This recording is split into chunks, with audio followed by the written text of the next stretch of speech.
Let's practice using the Loft tool. I would like you to open up Autodesk Inventor on your computer while you're also watching this. I'd like you to try what I'm going to show you later on in this lesson here. So in terms of the Loft tool, here it is.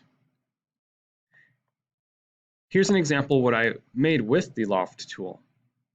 Kind of like an alien face, weird looking thing. But what's really cool about the Loft tool is we can draw a sketch, and then we can extrude from that sketch to a second sketch. So it's like we put two different sketches in offset from each other and we can extrude to them.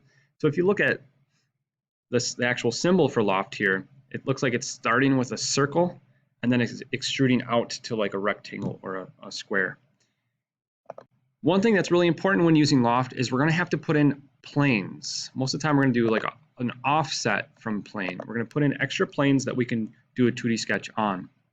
And you can see on this alien head thing, I put in 4 different planes.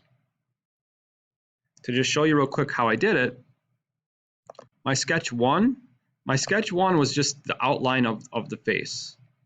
And then my sketch 2 was a little bit further in. You can see that that's highlighted there. So sketch 2, I put in this plane and offset it just a little bit. And then notice for sketch 3, this sketch here, it went from this plane to this plane, and then I did it again, this plane from this plane. So I put all these planes in, and then I did the Loft tool, and I was able to basically, in a way, like extrude all those out to those different sketches. On this back one, so what I want you to get from this or see from this is notice the different shapes that I drew. At each step of the way, it kind of like extruded to that different size or shape.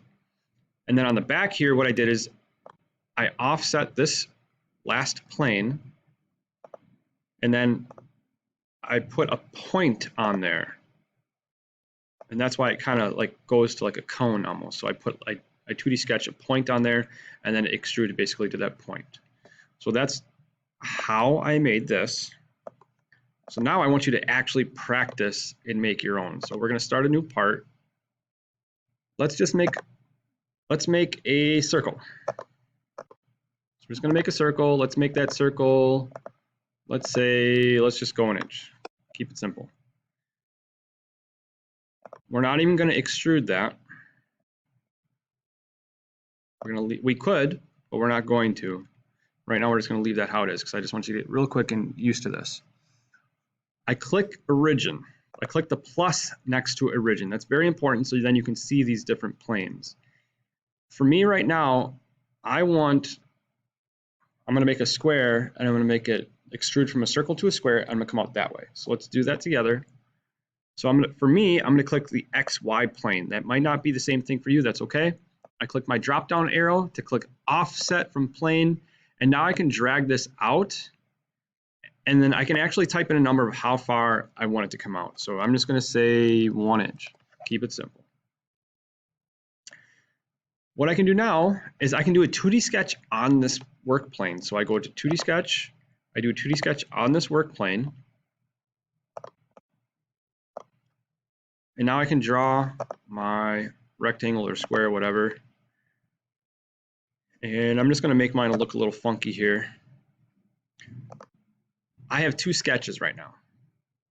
Now I can loft this circle to this square. So I click Loft, and the computer then is automatically going to look for these 2 different shapes. I click the first one, I click the second one, and then there's some arrows showing like, okay, where are you going? What are you doing? I want you to notice here that there's different styles of loft. I'm not going to get into them in depth or anything here. I'm just going to mention them. So for example, there's a cut loft.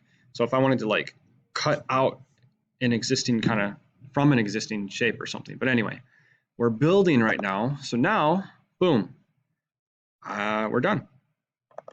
That's all you got to do. One thing we can do to try and make things easier to see is I right click the work plane and we can turn the visibility of that work plane off if we don't want to see that. So we started with a circle, we extruded it to the second sketch, our rectangle, by using the Loft tool.